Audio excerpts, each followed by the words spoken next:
Buenos días.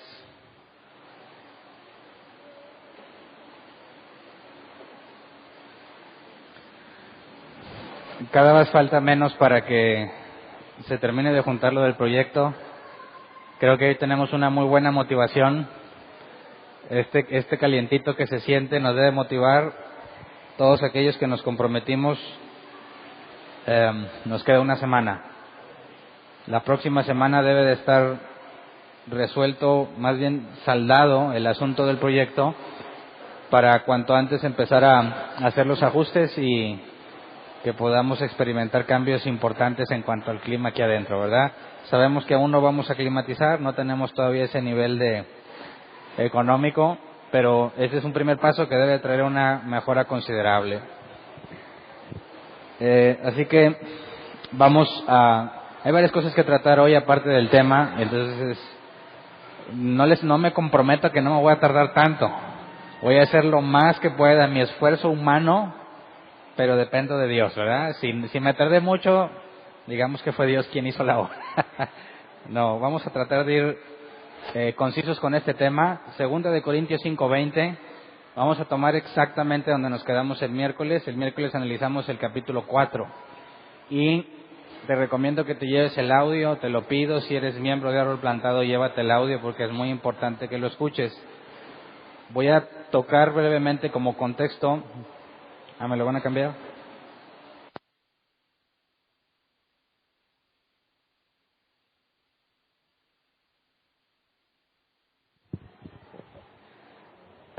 Voy a mencionar algo de lo que vimos en la clase pasada como contexto para poder entender mejor lo del día de hoy. Así que leamos 2 de Corintios 5:20.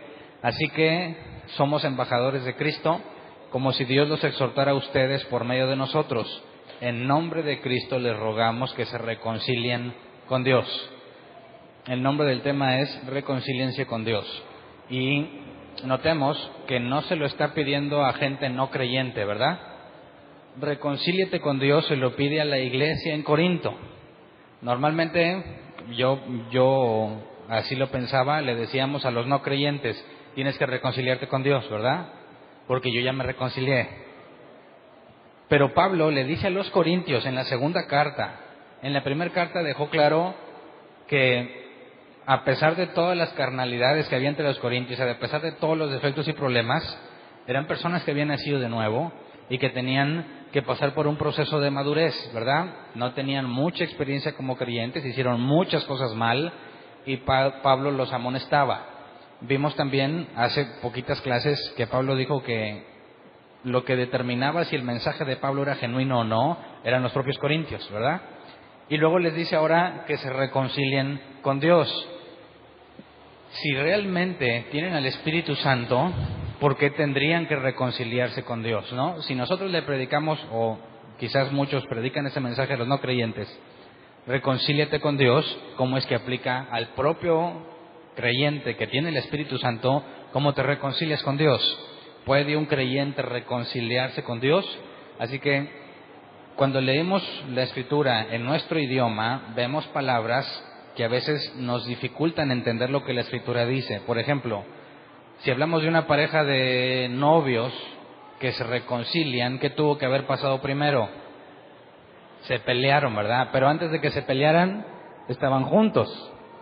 Entonces, para que alguien se reconcilie es porque primero estuvieron juntos, se pelearon y ahora necesitan reconciliarse. En el caso del no creyente, ¿en qué momento primero estuvo con Dios? Como para que se reconcilie. Si nunca ha estado con Dios, siempre ha estado apartado de Dios, ¿cómo puede reconciliarse? Entonces, es en este tipo de cosas donde nuestra traducción, la traducción a nuestro idioma, nos mete en problemas porque usamos palabras con otros matices, en otros contextos. Para poder saber cómo es que un cristiano se reconcilia, y también la Escritura nos habla de que también los no creyentes deben reconciliarse con Dios, tenemos que deshacer la idea de lo que reconciliarse es para nosotros y ver lo que el autor escribió. Ir a lo que se escribió originalmente en el idioma original griego para poder entender qué es lo que se quiso decir y resolver este asunto. La palabra reconcilien, le rogamos en el nombre de Jesús que se reconcilien con Dios. La palabra reconcilien es el griego katalazo, que se traduce como cambiar o reconciliar, y no me deja mucha información, ¿verdad? Pero es una palabra compuesta, kata y alazo. Y kata, aquí es donde al desglosarla vamos entendiendo qué nos quiere decir. Kata es descender a un punto exacto, ponerte en un lugar preciso para algo, y alazo es cambiar. Ahora, el contexto histórico, ¿para qué se usaba esta palabra en ese entonces? En el griego antiguo de ese entonces, esta palabra, katalazo, la usaban para hablar de un cambio de divisa, cambiar de pesos a dólares. Entonces, no significa literalmente reconciliarse, sino que eso es lo que se quiere transmitir. Cuando tú cambiabas un tipo de moneda a otro, eso era reconciliarse, según en nuestra traducción. En griego eso era katalazo. De manera que está hablando de hacer un cambio decisivo. Dejas de ser algo para convertirte en otra cosa. Los pesos los cambias a dólares, o los dólares a pesos, que conviene más, ¿verdad? Entonces, no está hablando de que primero tienes una relación y luego te peleas y luego te reconcilias, como en nuestro idioma pudiésemos pensar, sino que originalmente se está diciendo tienes que hacer un cambio decisivo, ir a un punto en el que ya no eres lo mismo. Así que la palabra original katalazo aplica para creyentes y no creyentes, ¿verdad? Tienes que hacer un cambio. Ahora, Pablo aplicó esto también para el matrimonio. Vamos a 1 Corintios 7:11. 1 Corintios 7:11 dice: sin embargo, si se separa, que no se vuelva a casar. De lo contrario, que se reconcilie con su esposo. Asimismo, que el hombre no se divorcie de su esposa. Y esto ya no lo analizamos, ¿verdad? Pero aquí está la palabra que se reconcilie con su esposo, viendo que el contexto no nada más es cambiar el dinero, sino hacer un cambio decisivo. Entonces, aplica para los esposos hacer un cambio, aplica para los no creyentes, aplica para los no creyentes. Lo importante es entender cuál es la necesidad de un creyente de cambiar si se supone que tienes el Espíritu Santo ya, ¿no? Todos sabemos que somos nueva criatura, ¿verdad? Somos nueva creación. Lo importante es armonizar la nueva creación con el mandato de arrepiéntanse, reconcíliense con Dios. ¿En qué momento necesitas entender esa parte para poder vivir de acuerdo a lo que un creyente debe de estar haciendo? Entonces, leamos un poquito del contexto, 2 Corintios 5, 17 al 20, para entender esto de que se reconcilien con Dios. ¿De qué nos está hablando? De una nueva creación. Versículo 17, por lo tanto, si alguno está en Cristo, es una nueva creación. Lo viejo ha pasado, ha llegado lo nuevo. Casi todos nos lo sabemos en la versión 60, ¿verdad? Mejor. De modo que si alguno está en Cristo, nueva criatura es, las cosas viejas pasaron y aquí todas son hechas nuevas. Versículo 18, todo esto proviene de Dios, quien por medio de Cristo nos reconcilió consigo mismo y nos dio el ministerio de la reconciliación. Entonces vemos que todo proviene de Dios y que Dios te reconcilió con Él mismo. No es algo que tú hiciste de entrada. Pues empezando, la reconciliación no es algo que tú hayas hecho, es algo que proviene de Dios. Por medio de Cristo nos reconcilió consigo mismo y nos dio el ministerio de la reconciliación. Y ahí ya es donde tenemos una responsabilidad. Le dice a los corintios, reconcíliense con Dios. Y también tenemos el ministerio de la reconciliación. Luego dice, versículo 19, esto es, que en Cristo Dios estaba reconciliando al mundo consigo mismo, no tomándole en cuenta sus pecados y encargándonos a nosotros el mensaje de la reconciliación. Así que somos embajadores de Cristo, como si Dios los exhortara a ustedes por medio de nosotros. En nombre de Cristo les rogamos que se reconcilien con Dios. Entonces, creo que es muy fácil verlo hacia afuera, ¿verdad? Ir a hablar a los no creyentes, pero no es mi enfoque el día de hoy. El día de hoy es tomar lo que le dice a los corintios, a los creyentes, y aplicarlo para nosotros. Podemos mandar este mensaje afuera, ¿verdad? Reconcíliate con Dios, en el sentido del original, haz un cambio definitivo. Jesús dijo, arrepentíos, porque el reino de los cielos se ha acercado. Y la palabra arrepentidos es metanoeo. Cambia tu manera de pensar por haber estado con alguien, porque el reino de Dios se ha acercado. Entonces, Jesús predicaba un cambio. Tienes que cambiar, no de afuera, no de comportamiento, sino de la forma en la que piensas y entiendes las cosas. Y luego nos dice, tenemos este mismo mensaje, o sea que estamos en sintonía. Reconcíliate, el mensaje sigue siendo el mismo, cambia. Pero, ¿es una petición o es un mandato? Cuando predicas el Evangelio, ¿estás predicando un mandato de Dios o estás haciendo una invitación? Hace poco vi un panorámico que dice, ¿ya lo probaste todo? ¿Qué tal Jesús? Dices, bueno, esa es una forma quizás de empezar el tema, ¿no?, de conversación. Pero en sí mismo es algo extraño. Te presento algo que quizás no has probado, ¿lo quieres probar? Esa es la predicación del Evangelio. Si nosotros tenemos el ministerio de la reconciliación y hablamos de que tienes que hacer un cambio, ¿es una solicitud, es una petición o es un mandato de parte de Dios? ¿Qué opinas? Tenemos dos caminos posibles, ¿verdad? ¿Es un mandato o es una invitación? Porque si es una invitación y la rechazas, ¿qué va a pasar contigo? Nuestros amigos ateos ponen mucho una imagen en las redes sociales donde está Jesús tocando la puerta. Y no se ve qué hay detrás de la puerta, nada más dice, ábreme la puerta. Dice, ¿quién es? Yo soy Jesús y quiero entrar. ¿Y qué quieres? Librarte de lo que te va a pasar si no me dejas entrar. ¿Lo han visto? ¿Qué clase de invitación es esa, verdad? Oye, ábreme la puerta de tu corazón, porque si no me la abres te voy a destruir. Suena medio psicópata, ¿no? Como la novia celosa que quiere tener al novio y lo amarra y lo obliga porque si no le va a ir como en feria. Quiere que lo ame a la fuerza. Entonces, cuando mencionamos al Evangelio como una invitación, se vuelve muy difícil entender por qué Dios va a permitir que alguien vaya al infierno simplemente porque no lo aceptó, simplemente porque no quiso abrir la puerta. Pero si lo vemos como una orden, el asunto cambia y había que ser bíblico. Porque cuando Pablo estuvo en el Areópago, hablando ante los griegos, cuya filosofía era muy profunda, creían en la divinidad, un ser del cual provenía todas las cosas, pero como si fuesen muchos dioses. Y Pablo habla diciendo, veo que son muy religiosos, tienen muchos altares, e incluso tienen en el altar a un Dios no conocido. Digamos que ellos no se sentían, los griegos, como que ya sabían todo, sino que, mira, ahí está pues toda la mitología griega que tú quieras, ¿verdad? Y ahí está uno por si todavía no lo descubrimos, a un Dios no conocido, pero ya no le fallamos.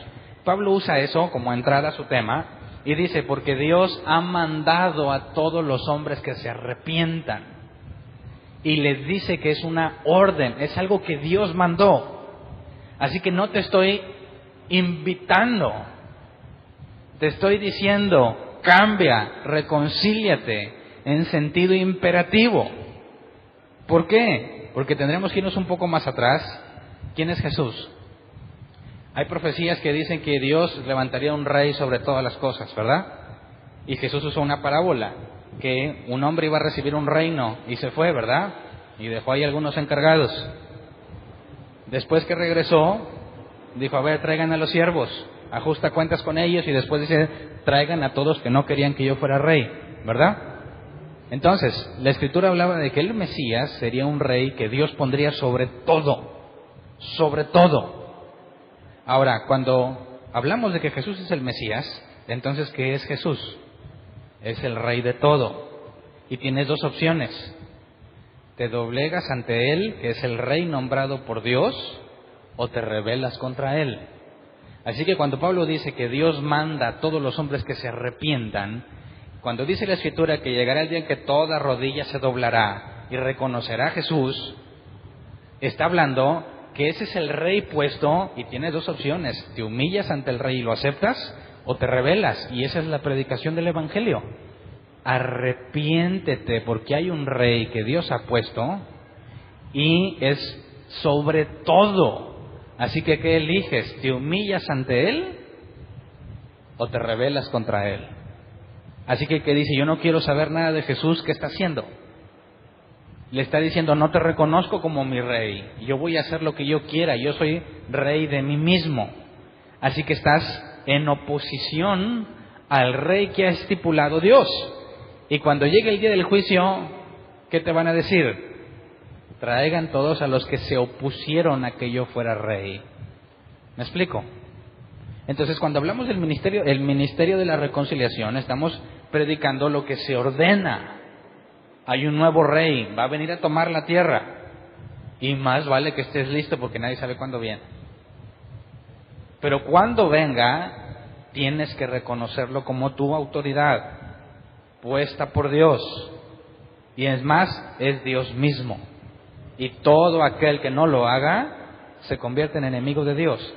Así que yo no voy muy de acuerdo con la idea de que si ya probaste todo y ahora debes de probar a Jesús, porque diluyes completamente el sentido imperativo del Evangelio. ¿Me explico? Entonces, entendiendo este tema, ¿por qué le dice a los corintios que si supone que nos identificamos con los corintios, creemos que Jesús es rey? ¿Por qué me tengo que reconciliar entonces con Él? ¿En qué momento dejé de pensar que es rey? ¿Alguien de aquí ha dicho, nah, a mí se me hace que es pura mentira, entonces necesitas reconciliarte? ¿Qué clase de gente eran los corintios? Y ya lo hemos analizado. Tenían muchos problemas, muchas situaciones, pero seguían buscando a Dios. Entonces Pablo le está diciendo a la gente que busca a Dios que como quiera tienen que reconciliarse con Él. Tiene que haber un cambio. Y luego nos dice, somos nuevas criaturas. Pensaríamos entonces que yo ya cambié, ¿no? Si yo ya soy nueva criatura, ¿por qué tengo que reconciliarme con Dios? Y eso crea un conflicto en cuanto a lo que nos corresponde a nosotros y lo que Dios ya hizo en nuestras vidas. Yo he escuchado, y no sé si tú lo has escuchado, que dicen, los pecadores son los que no son cristianos, los cristianos ya no son pecadores, ya somos nueva criatura, ahora somos hijos del Rey, ya no tengo que estarme arrepintiendo de mis pecados porque eso ya pasó. ¿Me explico? ¿Alguna vez lo has escuchado? Entonces tú predicas el arrepentimiento a los gentiles, a los que no creen en Dios, pero no te lo aplicas a ti. Tú te dices, pues yo estoy bien, aquí ando echándole ganas. El que necesita arrepentirse es el que no conoce a Dios. Pero por eso aquí Pablo dice, tú tienes que reconciliarte también. Por medio de Cristo te ruega, ¿verdad? Entonces, entremos al contexto de lo que vimos en la clase pasada para poder entender la orden que le da Pablo a los corintios en cuanto a la reconciliación. Vamos a 2 de Corintios 4, 8 al 11. Pablo nos está hablando de que son vasos de barro, que tenemos un tesoro, ¿verdad? Y ese tesoro que tenemos no tiene nada que ver con lo que somos. Tenemos ese tesoro a pesar de lo que somos. Dice Pablo, nos vemos atribulados en todo, pero no abatidos, perplejos, pero no desesperados, perseguidos, pero no abandonados, derribados, pero no destruidos. Vamos a lo mejor a la traducción de lenguaje actual, porque así como que perplejo, no lo aplico en mi vida. ¿De cuándo estoy perplejo? Traducción lenguaje actual. Por eso, aunque pasamos por muchas dificultades, no nos desanimamos. Tenemos preocupaciones, pero no perdemos la calma. La gente nos persigue, pero Dios no nos abandona. Nos hacen caer, pero no nos destruyen. A donde quiera que vamos, todos pueden ver que sufrimos lo mismo que Cristo y que por obedecerlo estamos siempre en peligro de muerte. Pero también pueden ver, por medio de nosotros, que Jesús tiene poder para dar vida a los muertos. Entonces, hablando de lo que somos, vasos de barro, no hay gloria en nosotros. Y nos va a ir como en feria, como a muchos, ¿verdad? ¿Quién no se preocupa? ¿Quién no pasa dificultades?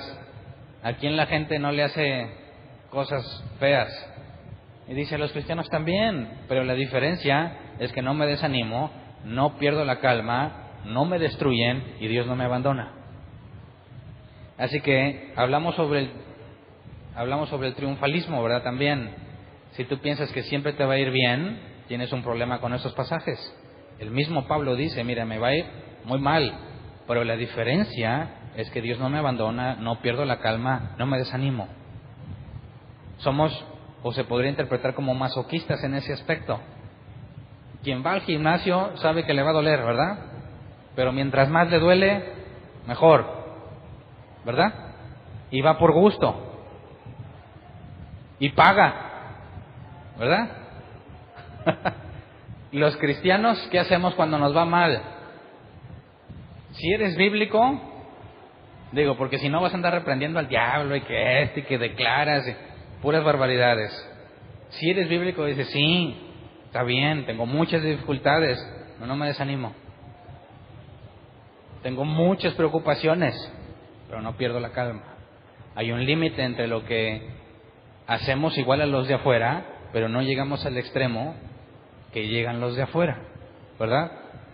Podemos experimentarlo, pero sabemos que a pesar de todo eso, hay algo, y esto es lo importante, hay algo que nos hace seguir. Aquí el asunto a entender es si eso eres tú o no eres tú. ¿Por qué razón alguien querría estar viniendo aquí con el calorón que hace? ¿Cuál es tu motivación? ¿Cuál es tu motivación? ¿Para qué vienes? Ser cristiano no es la vida color en rosa. ¿Por qué sigues siendo cristiano? Cada que lees la Escritura te confronta, te dice lo pecador que eres. ¿Para qué la sigues leyendo? ¿Por qué mejor no leemos un libro de superación personal que me dice que yo lo puedo y que todo lo voy a lograr y que si tan solo me lo propongo, lo voy a hacer realidad? ¿Por qué mejor no leemos eso? ¿Por qué te gusta batallar entonces? ¿Dónde está la diferencia? Eres un vaso de barro, pero hay algo diferente en ti. Y Pablo dice, es un tesoro puesto en ti, pero no eres tú. ¿Ok? Esto es muy interesante porque dice el versículo 15 al 18, todo esto es por el bien de ustedes, para que la gracia que está alcanzando a más y más personas haga abundar la acción de gracias para la gloria de Dios. Y esto es la parte más importante del tema del miércoles. Cada cosa que tú haces para Dios, no la haces pensando en ti, sino pensando en los demás. Todo esto es por el bien de ustedes. Y cuando venimos a la congregación, cada uno tiene distintos dones de Dios, ¿verdad? Y tienes que ponerlos en práctica para edificar a la iglesia. Y sabes que tu objetivo es, esto lo hago porque Dios me lo encomendó, y número 2, para el bien de ustedes. ¿Me explico? No lo hago por mí. Si lo hago por mí, estoy mal. Amo a Dios y a mi prójimo como a mí mismo. Nadie que diga que ama a Dios aborrece el cuerpo de Cristo. Así que cuando yo me esfuerzo por venir aquí a ejercer mis dones, no puedo estar pensando en mí. Me va como en feria, me desvelo, lo que tú quieras, pero tengo que decir, todo esto es por tu bien, ¿verdad? Así que si tienes una responsabilidad y tienes muchas cosas que hacer y te cuesta mucho trabajo hacerla, ¿en qué debes pensar? ¿En qué? Esto no es por mí, es por el bien de ustedes. Y no es que me sienta yo soy una bendición para todos ustedes, sino que si tú enseñas lo que Cristo enseñó, es bendición a fuerza, porque no es mi palabra, es la de Dios. Si tú haces las cosas que Dios te dio, como Dios te dijo, vas a edificar la iglesia. Así que no es presunción. Es decir, mi palabra no es mía, mi enseñanza no es mía, mis obras, las obras que hago no son mías, sino el Padre que está en mí. Entonces cualquier persona que ponga a ejercer sus dones y talentos, su ministerio en la congregación, lo hace para el bien de los demás, no por sí mismo. Entonces cuando alguien dice, ¿sabes qué? Ya no puedo, ya no quiero, te recomiendo que leas lo que acabamos de leer de Pablo, ¿verdad? Dificultades, preocupaciones, la gente te persigue y todo, pero sigo haciéndolo. Así que nunca va a ser fácil trabajar en algo que Dios te encomendó. Te va a ir como en feria, pero no lo haces por ti, ¿ok? Lo haces por el bien de los demás. Por consecuencia, cuando no haces lo que te corresponde, ¿a quién estás afectando? A la iglesia. ¿Y qué cristiano en sus 5 sentidos querría perjudicar al cuerpo de Cristo? ¿Quién? Entonces, dice el versículo 16, por tanto no nos desanimamos, al contrario, aunque por fuera nos vamos desgastando. ¿Alguien se identifica con eso? ¿A alguien le ha costado mucho hacer las cosas que Dios le ha encomendado hacer? Sobre todo aquí en la congregación. ¿Alguien ha tenido que esforzarse demasiado por cumplir con lo que tenía que cumplir? De manera que te desgastas. Se te ve que estás fregado. Se te ve que no has dormido. Se te ve que te está yendo mal, dice Pablo, aunque por fuera me voy desgastando por todo el esfuerzo y sacrificio que se hace por el bien de ustedes, por dentro nos vamos renovando día tras día. El vaso de barro y el tesoro que está dentro tienen dos caminos separados. El vaso de barro se va acabando, pero por dentro se va renovando. Ahí está el asunto que todo cristiano debe experimentar. Versículo 17, pues los sufrimientos ligeros y efímeros que ahora padecemos producen una gloria eterna que vale muchísimo más que todo sufrimiento. Así que no nos fijamos en lo visible, sino en lo invisible, ya que lo que se ve es pasajero, mientras que lo que no se ve es eterno. Y aquí nos adentra a un tema en cuanto a lo que puedes ver, lo físico, y lo que no puedes ver, que es lo espiritual. Y así empieza el capítulo 5. Leamos del 1 al 3. De hecho, sabemos que si esta tienda de campaña en que vivimos se deshace, tenemos de Dios un edificio, una casa eterna en el cielo, no construida por manos humanas. Pausa. Hace una comparación entre una casa de campaña y un edificio. A simple vista, ¿cuál es la diferencia? ¿Cuál es mejor? ¿En dónde vives mejor? ¿Cuál tiene mayor calidad? ¿Cuál es más confiable? Entonces, aquí hay dos posibles opciones.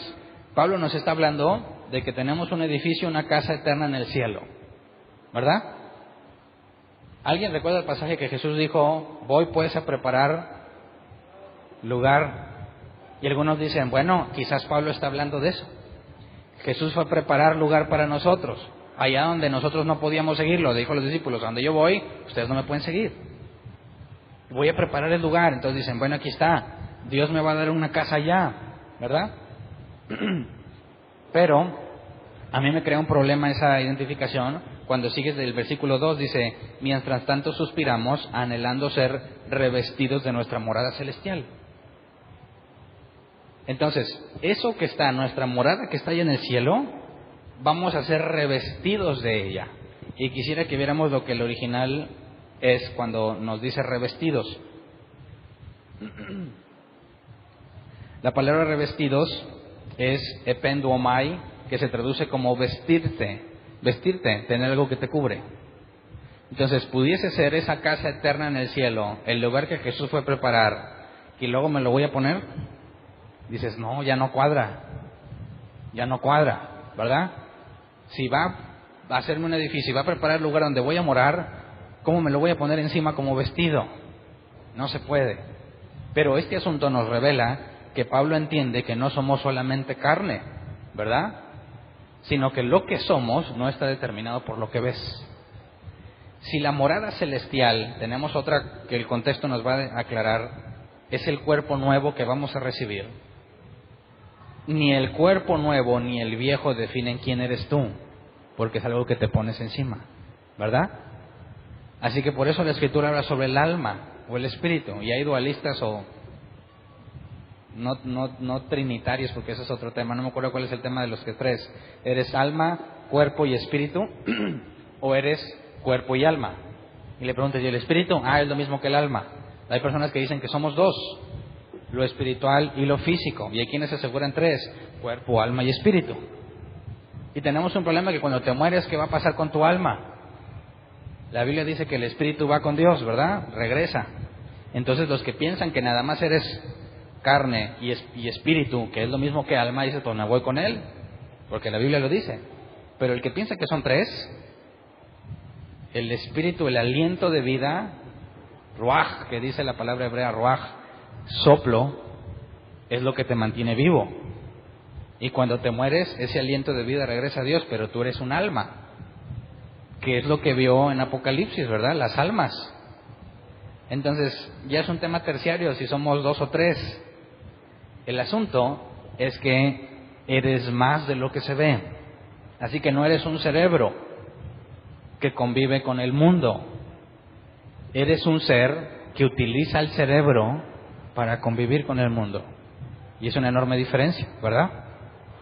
Una cosa es que yo sé este cerebro, que son reacciones químicas, y que cuando hablo del amor, pues es esas reacciones químicas en mi cerebro que me hacen sentir algo. Pero bíblicamente dice, no, tú no eres lo que pasa en tu cerebro. Tú eres algo que usa el cerebro para manifestar lo que siente. Así que el amor no serían reacciones químicas, ¿verdad? Es algo que trasciende. Entonces, Cuando hablamos de revestirse, es mi opinión y quiero demostrarlo con escritura, sobre todo al aplicar la palabra revestidos, que habla del cuerpo glorificado. Tenemos una tienda de campaña y hace una comparación, recibiremos un edificio, no literalmente, algo que es mucho mejor que una casa de campaña, que está en el cielo. Y aquí tendríamos que preguntar, bueno, ¿dónde está el cielo? ¿Físicamente está en un lugar? No puedes decir que físicamente está en un lugar porque el cielo no es físico, ¿verdad? Entonces, cuando habla de que nuestra morada es celestial, no necesariamente está diciendo que está en un lugar específico allá guardada, sino que es espiritual. Entonces, tenemos ahorita un cuerpo carnal, recibiremos uno espiritual que es mucho mejor y nos revestiremos, es como algo que te pones. Ahora las cosas van a ser distintas. Vamos a seguir leyendo. Versículo 4. Realmente vivimos en esta tienda de campaña, suspirando y agobiados, pues no deseamos ser desvestidos, sino revestidos para que lo mortal sea absorbido por la vida. Es decir, ¿se acuerdan? Bueno, en todo el contexto hebreo de la Escritura se habla sobre ver la desnudez de alguien, y era sumamente vergonzoso ver a alguien desnudo. De manera que Pablo nos está diciendo que va a llegar un momento en el que vas a ser desvestido o revestido. ¿Vas a ser avergonzado o vas a ser justificado? Y Pablo dice, gemimos, porque yo no quiero ser desvestido, yo no quiero ser avergonzado, yo quiero ser vestido. Por eso que es inmortal, para que lo mortal que tengo desaparezca y la vida eterna esté presente en mí, en ese nuevo cuerpo. Versículos 5 al 8. Es Dios quien nos ha hecho para este fin y nos ha dado su Espíritu como garantía de sus promesas. Y eso es muy interesante. Dios te hizo ¿para qué? Para este fin. ¿Cuál es ese fin? Que no sea desvestido, sino revestido. ¿Ok? Esto nos habla de la elección y predestinación que Pablo mismo nos enseñó antes de la fundación del mundo. Y aquí quisiera que entendieras que cuando Dios creó todas las cosas, pasó algo antes que hizo que Dios eligiera y luego crea, o primero Dios creó y luego eligió. Y hay muchas diferencias en las dos formas de pensar, ¿verdad? Porque si Dios primero crea y luego decide, tuvo que haber usado la creación para tomar una decisión. Si primero Dios decide y luego crea, la creación no tiene nada que ver con la decisión que Dios tomó, ¿verdad? Y aquí se divide en dos grandes ramas del cristianismo, monergismo y sinergismo. ¿Se acuerdan que lo analizamos? Nosotros nos identificamos con el monergismo. La decisión de Dios fue antes de todo. Es algo que Él quiso hacer. Y los sinergistas dice que trabajan en equipo con Dios y que Dios vio todo lo que tú ibas a hacer. Entonces, después de que creó, vio y dijo, entonces escojo a Hernán porque Hernán me va a escoger a mí. Pero cuando la Escritura dice que nos eligió antes de la fundación del mundo, creo que es muy simple, se echa por tierra la idea de que te tuvo en cuenta para tomar su decisión, porque todavía no existías. No habías hecho nada, ni bueno ni malo. Entonces esto dice, Dios nos hizo para este fin. Esto habla de que Dios te hizo sabiendo dónde ibas a terminar. ¿Me explico? Sabiendo que ibas a ser revestido por lo inmortal. Y esto trae una consecuencia que no le agrada a la gente. Hay otros que fueron hechos ¿para qué? Pues no para este fin. Y el caso más claro es Judas. Entonces esto ya lleva a una lucha emocional más que intelectual. Y esto hay que entenderlo. Bíblicamente, es decir, si yo quiero analizar lo que la Escritura enseña, es muy clara. La elección es antes, ¿verdad? Y si muchos son llamados y pocos fueron escogidos, ¿de qué me habla eso? De que hay una elección que Dios hizo, ¿verdad? Escogió. Así que intelectualmente puedes encontrar en la Escritura suficiente evidencia de la elección. Sentimentalmente es otra cosa, ¿verdad? Sentimentalmente no nos agrada, no nos parece justo, ¿verdad? Pero esa es otra cosa, esa es una lucha tuya. Cuando alguien no acepta una doctrina bíblica, tenemos que entender si lo hace intelectualmente o emocionalmente. Cuando alguien dice, no, es que no encuentro evidencia bíblica, es un problema intelectual. déjame te doy pasajes que apoyan mi postura, ¿verdad? Cuando dice, no, es que no puede ser, ese no es un problema intelectual, ese es un problema emocional, no les gusta. Y eso ya es cosa tuya, y no hay nada que pueda hacer. Puede ser que te guste la idea de que Dios eligió unas personas si tú eres elegido, ¿verdad? Y si no, no te va a gustar. Pero hay algunos que dicen, sí, estoy elegido y como quiera no me gusta y lo rechazo, porque es injusto para los demás. Pero bueno, lo analizaremos en otra ocasión, aunque ya lo analizamos en la carta a los Romanos. El punto aquí es que Dios nos ha hecho para este fin. Y ahí hay un punto muy importante. Cuando te hizo, ya sabía dónde ibas, ¿verdad? No te hizo y luego lo decidió. Ok, dice, por eso mantenemos siempre la confianza, aunque sabemos que mientras vivamos en este cuerpo estaremos alejados del Señor. Ahí está. En este cuerpo estoy alejado de Dios. ¿En qué sentido? Si Dios está en todas partes. ¿Cómo sabemos que estamos alejados de Dios si Dios está en todas partes? Estamos alejados de Él porque no hacemos las cosas que Él quiere. No nos parecemos a lo que debiéramos ser. Y luego, aún así, tenemos confianza. ¿Cómo puede ser que tengas confianza si sabes que no estás como deberías estar? ¿En qué radica esa confianza? En la elección.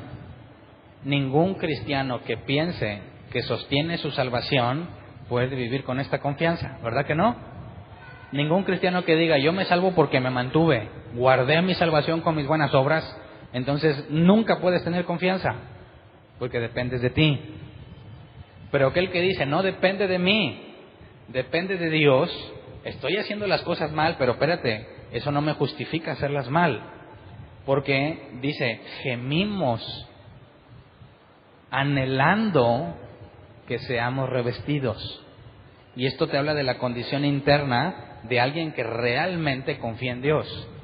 Sí, yo sé que Dios eligió a algunos para salvación y yo me considero uno de ellos.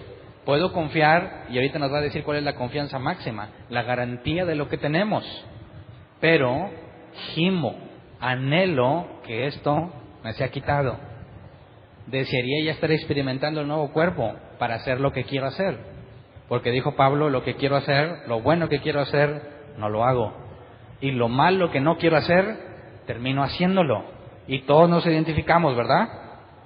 Así que ¿qué sería lo mejor que nos puede pasar? Que me quiten esta carne y que me den un cuerpo que está en armonía con lo que yo quiero hacer. Así que tengo confianza en Dios, pero no hay libertinaje para hacer lo que quiero, porque internamente anhelo con todo mi corazón dejar de luchar conmigo mismo, ¿verdad? Si alguien no lucha consigo mismo, le tengo malas noticias. Estás perdido completamente. Tan perdido que disfrutas lo malo que estás haciendo. Pero aquel que camina de la mano de Dios, peca, sí, pero no lo disfruta. Quizás momentáneamente caes en el engaño, lo disfrutas y luego te sientes muy mal. Y ese malestar, conforme pasa el tiempo y vamos adquiriendo madurez, se vuelve como hacer dieta. ¿Qué se siente al empezar la dieta? Dice, esto es obra del diablo, ¿verdad? Satanás tiene que estar en este asunto. Pero ¿qué pasa cuando ya llevas 5 kilos menos, 8 kilos menos? Y te empiezan a decir todos, oye, ¿qué diferencia? Hoy te invito a unas hamburguesas, ¿qué le vas a decir? No, hombre, pues me ha costado bastante. No voy a desperdiciar todo lo que he logrado por una mísera hamburguesa. Así pasa en la vida del cristiano. Al principio, no, pues es que no debo hacer eso. Ay, quiero hacerlo, lo hago y luego me siento bien mal.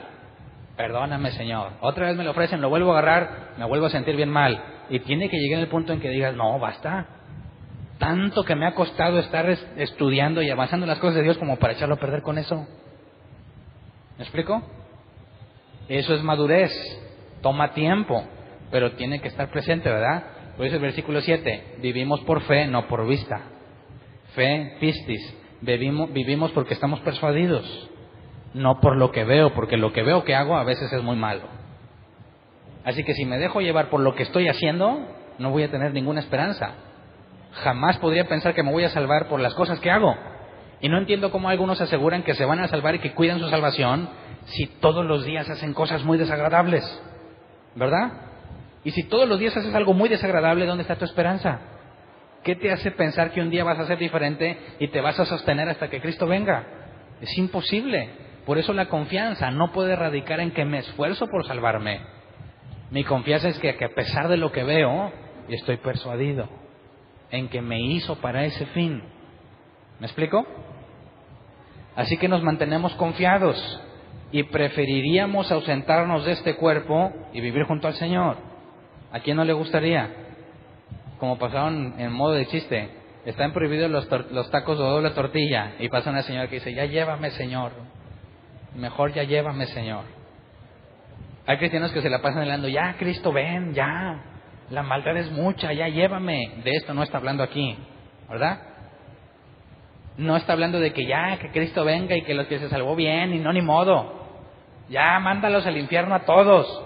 No se está hablando de que, no se refiere a que aunque ya queremos eso, se refiere a que quisiéramos eliminar la lucha interna. Sigo luchando por las cosas que Dios me ha encomendado hacer, por el bien de la iglesia, pero internamente me identifico, preferiría estar ausente de este cuerpo y ya vivir con Jesús. Dejar de estar luchando conmigo mismo por hacer lo que debo hacer. Entonces, puedo tener confianza a pesar de todos los problemas que tengo. Luego, no somos los únicos que gemimos. Romanos 8, 22 al 23. Sabemos que toda la creación todavía gime a una como si tuviera dolores de parto. Y no solo ella, sino también nosotros mismos que tenemos las primicias del Espíritu. Gemimos interiormente mientras aguardamos nuestra adopción como hijos, es decir, la redención de nuestro cuerpo. Y ese es el mismo Pablo escribiendo a los Romanos, ¿verdad? Que está en perfecta armonía con lo que dice en la segunda carta de los Corintios. Pero fíjate, dice, sino también nosotros que tenemos las primicias del Espíritu. ¿A qué se refiere con las primicias? Lo primero ¿de qué? ¿Qué es lo que falta después? Ahorita nos va a dar la respuesta más adelante. Efesios 2:10, porque somos hechura de Dios, creados en Cristo Jesús para buenas obras, las cuales Dios dispuso de antemano a fin de que las pongamos en práctica. Y nuevamente, Dios te hizo con el propósito de que estés con Él. No fue algo que decidió en medio, ¿verdad? Ok. 2 Corintios 1, 20 al 24. Todas las promesas que ha hecho Dios son sí en Cristo. Así que por medio de Cristo respondemos amén para la gloria de Dios. Dios es el que nos mantiene firmes en Cristo, tanto a nosotros como a ustedes. Él nos ungió, nos selló como propiedad suya y puso su Espíritu en nuestro corazón como garantía de sus promesas.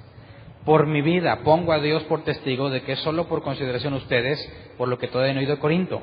No es que intentemos imponerles la fe, sino que deseamos contribuir a la alegría de ustedes, pues por la fe se mantienen firmes. Y aquí habla de que ¿quién te mantiene firme? ¿Tú o Dios? Dios me mantiene firme. Eso implica que cuando estás pecando, ¿cuál es tu esperanza en medio del pecado? ¿Alguien sabe de lo que hablo? ¿Alguien se ha sentido tan mal por las cosas que ha hecho que piensas que ya no hay esperanza para ti? Que dices, no puedo, y no puedo, por más que lo intento, no puedo con esto. Y te llega a pasar por la idea, quizás no soy un cristiano, quizás no soy lo que yo pensé que era. ¿Te ha pasado? Espero que sí. A quien no le haya pasado, están graves problemas. ¿Cómo puedes pensar en ese momento qué haces para continuar en las cosas de Dios? Nuestros amigos que piensan que ellos se mantienen, no sé cómo le hacen. Yo por muchos años pensé y negué la predestinación. Y en esos momentos no hay esperanza, te lo digo por experiencia. No hay esperanza, porque sabes que no puedes. Pero cuando entiendes la elección y la predestinación, y luego ves que dice que como quiera podemos confiar, es la máxima esperanza que puedes tener, que a pesar de que eres así, tan cochino, tan sucio, envidioso, egoísta, avaro, aún así hay esperanza, porque no depende de ti, sino del tesoro que fue puesto en ti, que es la garantía es lo que nos da fuerza para seguir. Gracias Dios, porque no depende de mí. Si dependiera de mí, estaría ya condenado al infierno, ¿verdad? Entonces, Dios es el que nos mantiene firmes en Cristo. ¿Qué va a pasar conmigo? Yo voy a hacer lo que me corresponde. Señor, me propongo de todo corazón no volver a hacer esto, pero no puedo hacerlo si no me cambias. Así que yo hago todo lo que esté de mi parte, pero no confío en que voy a poder hacerlo, sino que en su misericordia me va a dar la fortaleza. ¿Alguien ha ido a hacer ejercicio y después ya no? Levante su mano. No nada más en enero, cuando todos tienen el firme propósito de ir al gimnasio, ¿verdad? Que los dueños del gimnasio ahí se deleitan porque todos los buenos propósitos de toda la gente dicen, aquí está de un año. No van ni 3 semanas, ¿verdad? Ok, vas y luego ya no fuiste, que es lo que le pasa a la gran mayoría, ¿verdad? ¿Por qué dejaste de ir? ¿Qué desapareció en ti? ¿Qué es lo que ya no tienes? ¿Por qué tenías muchas ganas y luego ya no? ¿Qué cambió? ¿La motivación? ¿Sí? Año nuevo, ahora sí, me voy a proponer bajar los 30 kilos que traigo de más. Y no voy a rendirme hasta que los baje. Y empiezas con todas las ganas, ¿verdad? Hasta que te empieza a doler, y doler, y doler, y no avanzas, porque tarda, la grasa vieja se resiste, ¿verdad? No se deja, hay que reprenderla. Ponerse crema orada, ya les había dicho la crema orada, ¿verdad? Esos cristianos que dicen, ¿quieres una crema poderosa? Acerca de la pantalla de televisor o a la bocina de las ondas radiales. Hacen una oración y ya está orada la crema, de manera que cuando te pase algo, agarras la crema orada y te lo pones. Dices, bueno, qué vergüenza, ¿verdad? Pero, ¿qué va a hacer que regreses al gym? ¿Qué milagro, poder sobrenatural lo va a lograr? ¿Por qué regresarías para empezar? Ahora, no se compara el gimnasio con la vida cristiana. La vida cristiana es mucho más difícil. ¿Qué te hace seguir? Si al gimnasio ya no vas, ¿por qué sí a la iglesia?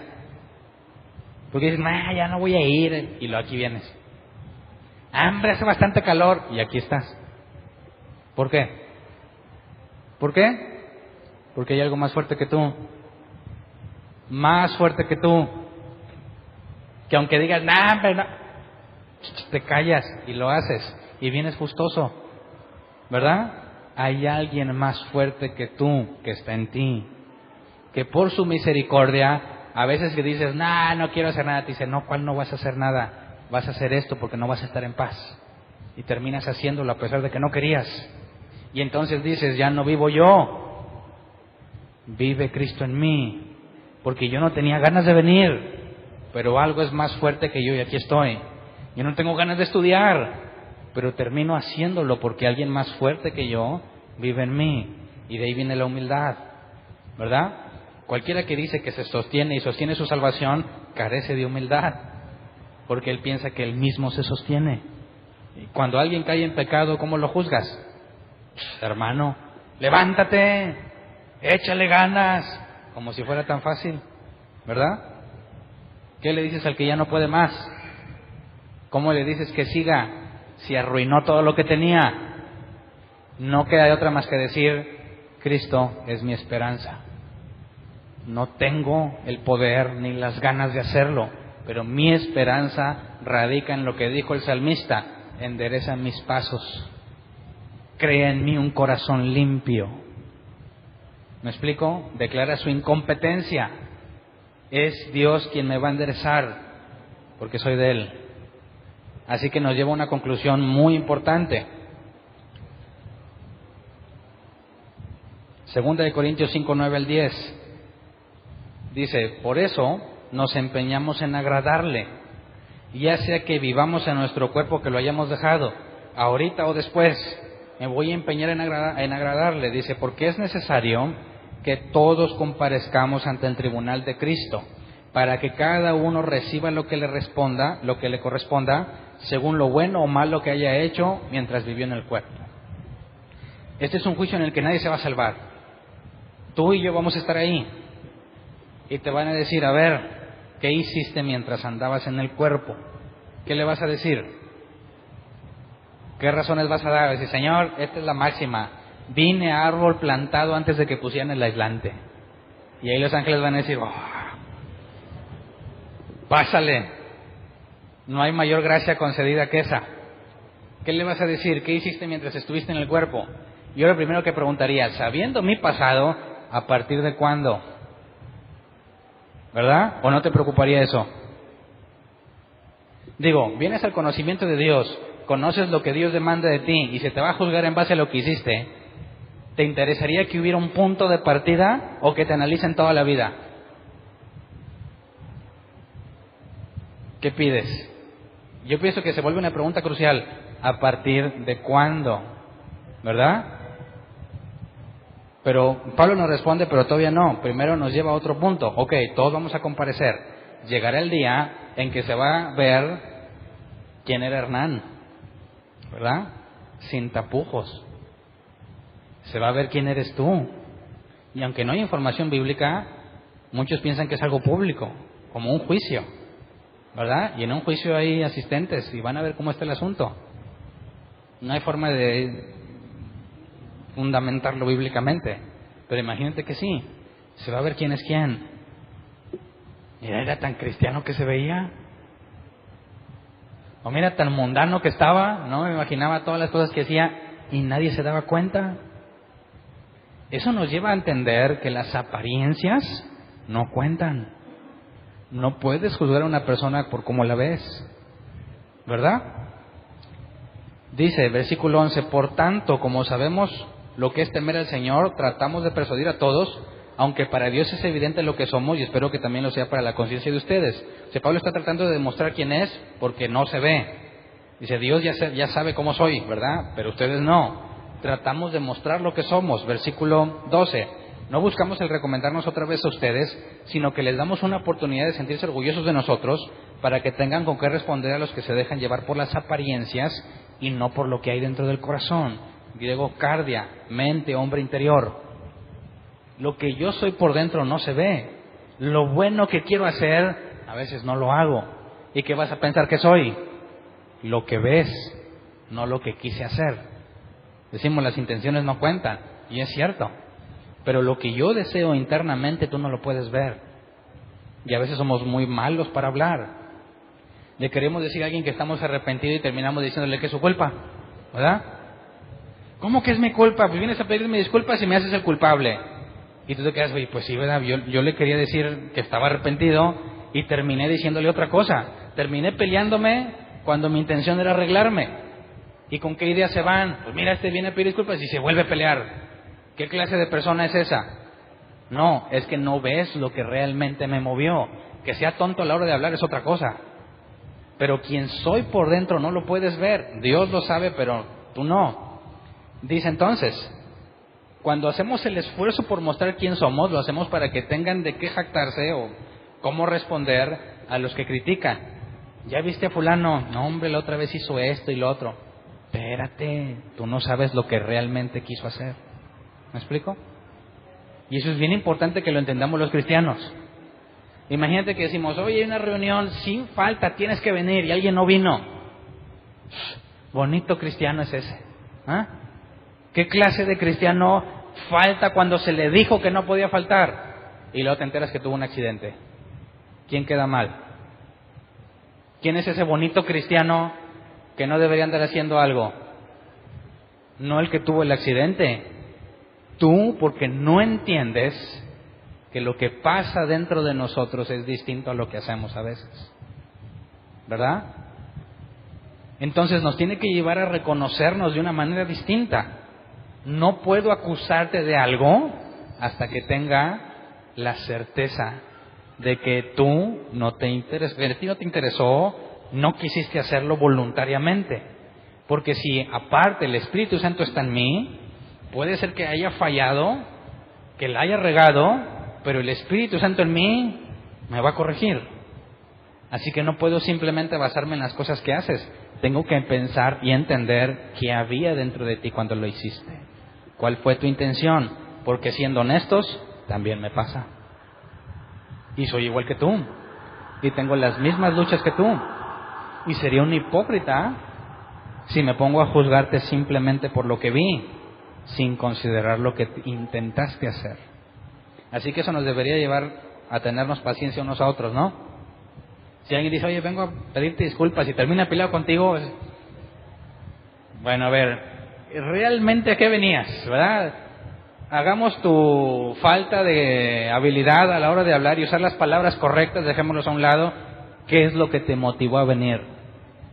Por eso te pregunté, ¿qué estás haciendo aquí? ¿Por qué vienes a pesar del calor? ¿Qué es lo que te está moviendo? Que quizás a simple vista no se ve, pero a veces es tan fuerte que es más fuerte que nosotros. Y eso que somos bien necios, ¿verdad? Somos gente terca, duros de servir, le decía Dios a los israelitas. Y aquí estás. Entonces, yo espero que no sea por la comodidad de las instalaciones que estás viniendo, ¿verdad? Más bien dicho, me confirma que no es por eso. Entonces, versículo 14 y 16, el amor de Cristo nos obliga, porque estamos convencidos de que uno murió por todos y por consiguiente todos murieron. Y Él murió por todos para que los que viven ya no vivan para sí, sino para Él que murió por ellos y fue resucitado. Entonces, ¿qué es lo que te obliga a venir? El amor de Cristo. El hecho de que tanto lo amas o el amor de Él a ti, que es muy diferente, ¿verdad? Yo puedo decir, yo vine aquí porque amo mucho a Dios. No seas mentiroso. No seas mentiroso. Porque si fuera tanto amor a Dios, nunca dejarías de hacerlo, ¿verdad? Yo le sirvo a Dios porque lo amo. Mentira. ¿Y por qué pecaste? ¿Por qué quedaste mal? ¿Porque lo amabas? No, más bien es al revés. Estoy aquí porque el amor de Cristo me obligó. Es muy distinto, ¿verdad? Completamente diferente. Entonces, yo quiero ser bien honesto con ustedes. ¿Ustedes creen que un sábado en la tarde o en la madrugada yo digo, me voy a desvelar bien chido para preparar el tema? Pudiendo hacer cualquier otra cosa. Mis hijos están jugando el Play. A mí me gusta mucho jugar el Play. ¿Vas a jugar, papá? Tengo una lucha interna fuerte. ¿Cuál están jugando? Híjole, luego ese. Así que yo tengo que admitir, estoy aquí porque el amor de Cristo me obliga. ¿Tú crees que me encanta andar metido en todo el despapalle de la iglesia, pudiendo hacer otra cosa? El amor de Cristo me obliga. Y no me avergüenzo, porque sé que también te obliga a ti. ¿Verdad? Yo te digo, yo estoy aquí, hermano, porque los amo. Mentiroso, hipócrita. ¿Verdad? ¿Cómo me vas a amar si ni me conoces? A ver, si me amas, ¿por qué no me hablaste? Y quedas en descrédito bien fácil, ¿verdad? ¿Verdad? Así que no seamos hipócritas. Pablo dice, el amor de Cristo nos obliga. Y eso nos humilla a todos, ¿verdad? ¿Quién de aquí se va a sentir especial y diferente a los demás? Es imposible que te sientas así. Yo entiendo. Cristo murió por todos. No todo el mundo, ¿verdad? Porque hay muchos que no se salvan. Para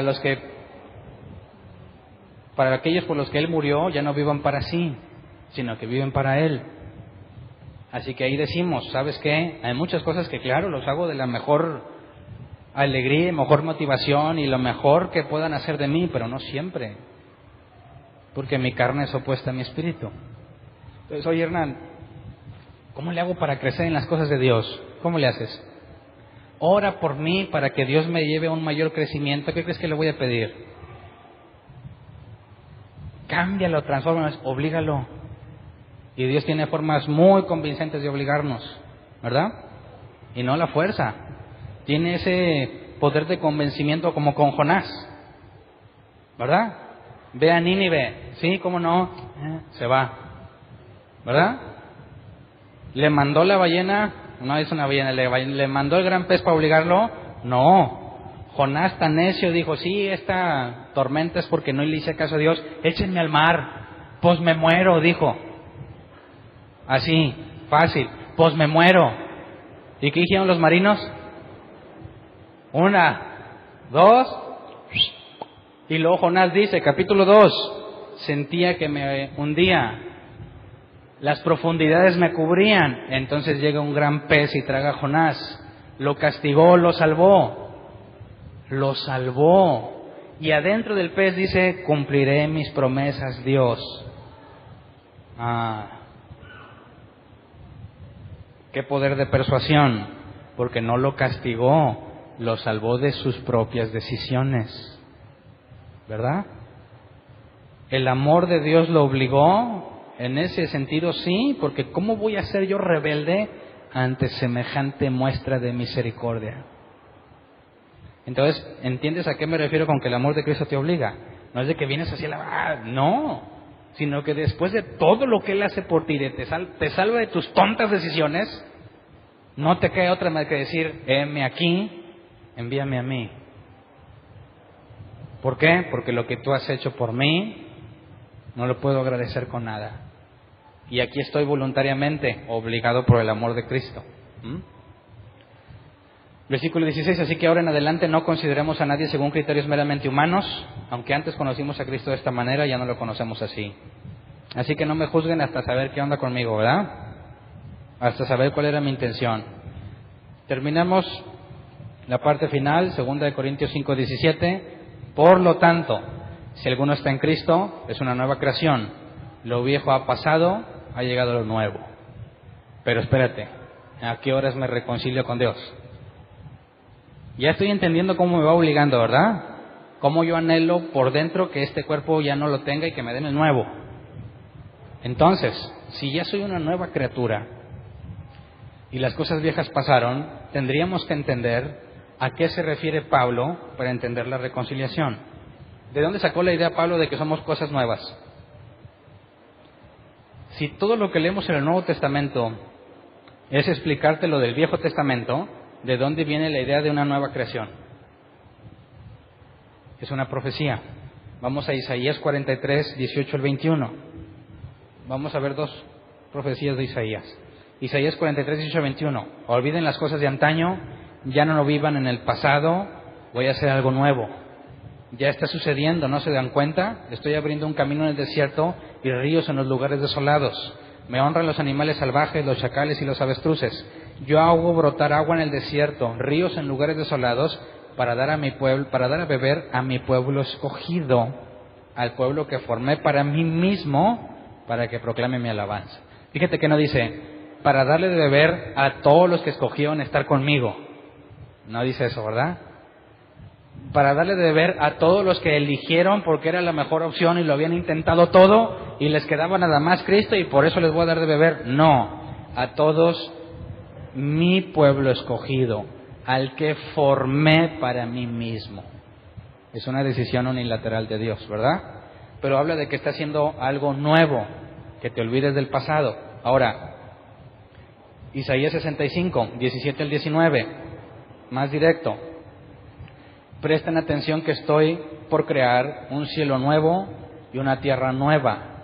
No volverán a mencionarse las cosas pasadas, ni se traerán a la memoria. Alégrense más bien y regocíjense por siempre por lo que estoy a punto de crear. Estoy por crear una Jerusalén feliz, un pueblo lleno de alegría. Me regocijaré por Jerusalén y me alegraré en mi pueblo. No volverán a oírse en ella voces de llantos ni gritos de clamor. Aquí habla de Jerusalén, su pueblo escogido. Y se acuerdan que en Romanos vimos que también nosotros fuimos injertados en el olivo original. La iglesia está en la promesa también. Hay una nueva creación. Entonces, cuando tú eres nueva creación, ¿qué significa? Número 1, eres la primicia de lo que ha de venir. Eres las primeras manifestaciones de la creación nueva. Eres una nueva criatura. Es parte del cumplimiento de la profecía. Y si somos nuevas criaturas, vamos a estar en el cielo nuevo y la tierra nueva. ¿Me explico? Así que es un cumplimiento gradual. Aún no se manifiesta, pero llegará el día en que nos quitarán este cuerpo. Por dentro somos transformados, pero todavía no se ve por fuera. Entonces, eres una nueva criatura. En el día del tribunal de Cristo, ¿a partir de cuándo cuenta? Las cosas viejas pasaron, todas son hechas nuevas. Entonces, ¿qué día fuiste hecho una nueva criatura? En mi caso, 6 de octubre del 96. Así que cuando llegue el tribunal de Cristo, 5 de octubre del 96, no cuenta. ¿verdad? Las cosas viejas pasaron. Ahora sí, Hernán, a partir del 6 de octubre, que no tengo tampoco cómo levantarme el cuello, se me va a juzgar para recompensa, porque soy una nueva criatura, parte de la nueva creación. En el juicio del gran trono bronco. En el juicio del gran trono blanco, ¿a partir de qué fecha va a contar? Bíblicamente hablando, desde que tienes uso de conciencia, uso de razón, ¿verdad? Entonces, ¿cuál te conviene más? El tribunal de Cristo es todos los que son salvos y se le va a dar recompensa por las cosas que hicieron. En el gran trono blanco es todo lo que hiciste y no se va a salvar ninguno, ¿verdad? Entonces, ¿por qué necesito reconciliarme con Dios? Ya eres una nueva creación por dentro, pero no se ve por fuera. Leamos Mateo 6, 9 al 14. Ustedes deben orar así: Padre nuestro que estás en el cielo, santificado sea tu nombre, venga tu reino, hágase tu voluntad en la tierra como en el cielo. Danos hoy nuestro pan cotidiano, perdona nuestras deudas como también nosotros hemos perdonado a nuestros deudores. No nos dejes caer en tentación, sino líbranos del maligno. Esta oración parte de que crees en la elección. No me expongas a tentación, ¿verdad? Quien dice, no, yo me sostengo y guardo mi salvación, no le pediría no me dejes caer, porque eso es cosa tuya, ¿verdad? Según tu decisión, tú caes o no. Pero si sé que no depende de mí, le digo a Dios, no me dejes caer en tentación. Pero lo más importante es que tengo que pedir perdón por mis deudas. ¿Y a quién le enseñó eso? A los discípulos. ¿Y cuándo deben orar así? Siempre. ¿Por qué? Versículo 14, porque si perdonan a otros sus ofensas, también les perdonará a ustedes su Padre Celestial. Así que, ¿qué día de tu vida, a partir de que naciste de nuevo, dejaste de pecar? Ninguno. ¿Y le pides perdón a Dios? ¿O ya no porque eres nueva criatura? ¿Ah? Primero de Juan 1, 5 al 10, ese es el mensaje que hemos oído de Él y que les anunciamos. Dios es luz y en Él no hay ninguna oscuridad. Si afirmamos que tenemos comunión con Él, pero vivimos en la oscuridad, mentimos y no ponemos en práctica la verdad. Pero si vivimos en la luz, así como Él está en la luz, tenemos comunión unos con otros y la sangre de su Hijo Jesucristo nos limpia de todo pecado. Si afirmamos que no tenemos pecado, nos engañamos a nosotros mismos y no tenemos la verdad. Si confesamos nuestros pecados, Dios, que es fiel y justo, nos los perdonará y nos limpiará de toda maldad. Si afirmamos que no hemos pecado, lo hacemos pasar por mentiroso y su palabra no habita en nosotros. Así que cada cuando necesitas pedir pedir perdón por tu pecado, cada cuando te reconcilias con Dios. El ministerio de reconciliación es: reconcíliate hoy. ¿Qué tienes que hacer hoy? Decir, Dios, se le han bañado conmigo bien feo. Mira, fulana me hizo esto, el otro me hizo esto, y encima esto. ¿Cuándo me vas a hacer justicia, Señor? ¿Qué clase de oración es esa? ¿Se parece a la de Jesús? Es, Señor, te pido que me perdones todo lo que he hecho, porque yo ya perdoné a fulana, a mengana y a sutano. Yo sé que ellos son igual que yo y nos equivocamos ante ti. Y yo los perdono a ellos porque quiero que me perdones. Cada cuando te estás reconciliando, porque cada vez que pecas le dices a Dios, no me importa lo que tú eres, no me importa lo que has dicho y no me importa cuánto te amo, voy a hacer esto porque me gusta. ¿Sí o no? ¿O alguien le ha hecho de otra forma? ¿Quién ha pecado obligado? ¿Quién pecó aunque no le gustaba nada? ¿Quién dijo, guácala, pecado, pero tengo que hacerlo? Sabes que está mal, sabes que no debes hacerlo, sabes que amas a Dios y lo haces, ¿verdad? Y luego te tienes que presentar ante Dios a decirle, Dios, tengo que cambiar. ¿Y cómo le muestras que entiendes? lo mismo que yo te he hecho a ti, me lo hicieron. Me han maltratado injustamente. Ya me arreglé con ellos, no se los toma en cuenta. No me tomes en cuenta mi pecado. ¿Me explico? ¿Cuál es la reconciliación que el cristiano debe de hacer? Siempre. Acercarnos con Dios y decirle hoy te cambié. Hoy no quise hacer lo que tú me pediste porque me gustó más otra cosa. ¿Verdad? Esa es la verdad. En lugar de escogerte a ti, escogí lo que no te agrada. Y no me escondo y lo reconozco. Y quiero que me cambies. Endereza mis pasos. Transforma mi corazón. Y como prueba de que entiendo, yo ya perdoné a los que me ofendieron. ¿Verdad? Entonces Dios, que es justo, te perdonará. ¿Qué pasa si no haces eso? ¿Te vas a perder? No. Porque dice que ante el tribunal de Cristo se te juzgará según lo que hiciste en el cuerpo, pero no para destrucción. Vas a experimentar pérdida, ¿verdad? Porque cuando llegue la eternidad vas a decir, bueno, pero lo bailado nadie me lo quita. No creo que vayas a decir eso. Cuando tengas lo eterno enfrente y venga el día de la recompensa, vas a decir, qué bárbaro. ¿Por qué cambié esto por momentos placenteros? Por cosas que perecen, por algo que no me llevo a ningún lado. ¿Cómo descuidé a mis hijos por darles una mejor casa y Dios va a pasar por fuego todo y se acabó la casa?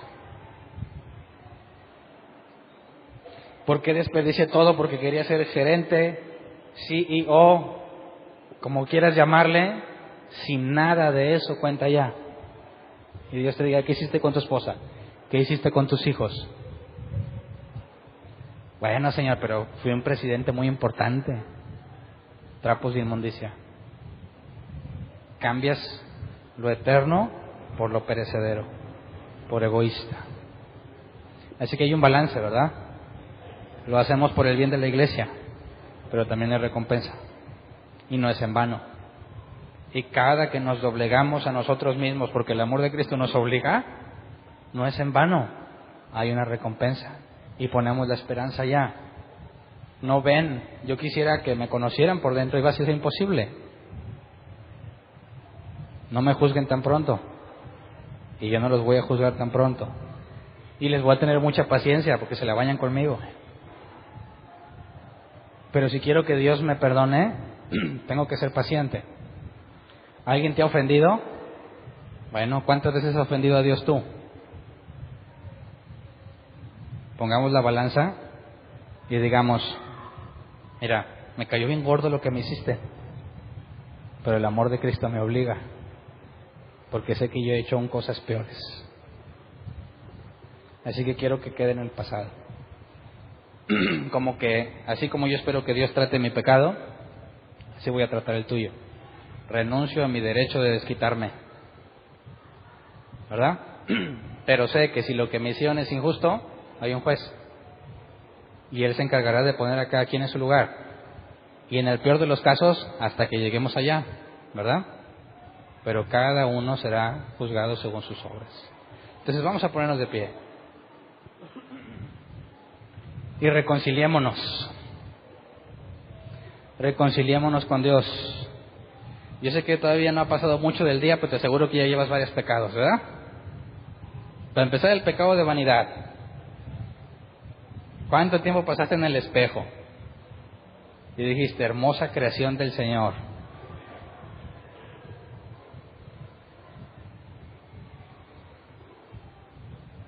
Todos, desde que nos levantamos, a veces amaneces de buenas o de malas y empiezas a decir un montón de cosas que ofenden o no, lo que sea, y empiezas a llenar tu vida un solo día de muchísimas cosas mal hechas.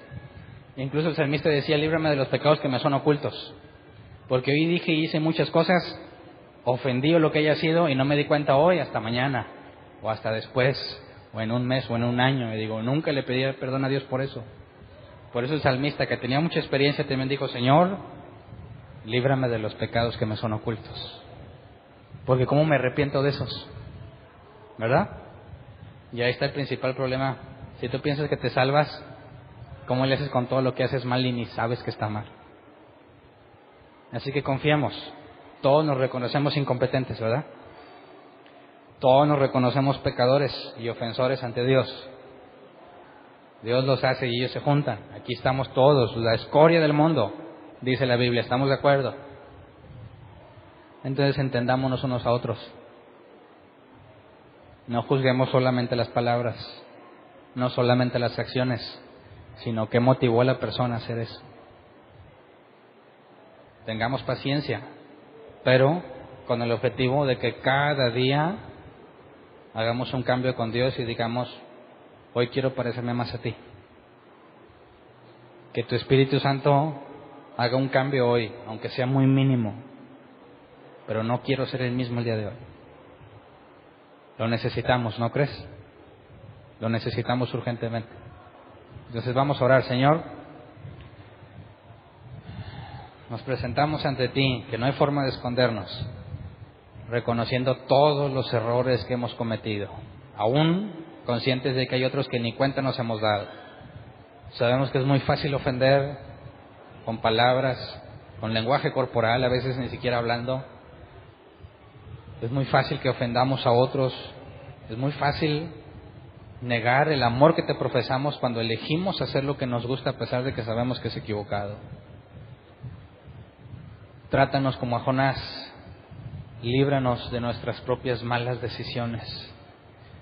Concédenos ver tu misericordia cada día para que nosotros hagamos igual con nuestros hermanos. La misericordia que recibimos sea la misericordia que extendamos a los demás. Enséñanos a reconciliarnos contigo cada día, acercarnos y pedirte un cambio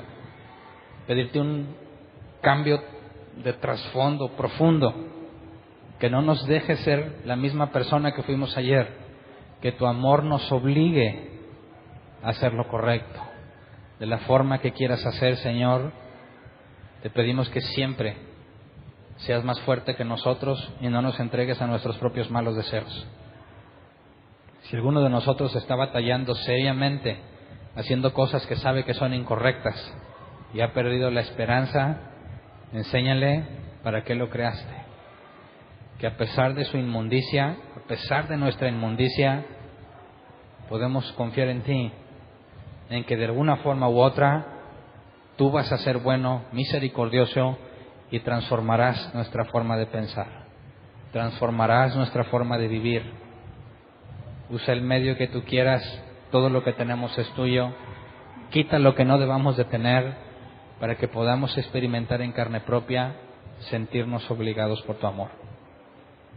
Sobre todo, Señor, que cada día podamos acudir humillados ante ti, reconociéndote como el Rey soberano, Señor del cielo y de la tierra, humillándonos ante ti para pedirte misericordia y perdón por todos los errores cometidos en el día. Que no podamos estar en paz sin que pase un día y no nos hayamos puesto a cuentas contigo. Sabemos que pecamos siempre, a cada rato. Por eso, haznos experimentar la urgencia por estar en paz contigo y reconciliarnos en todo momento.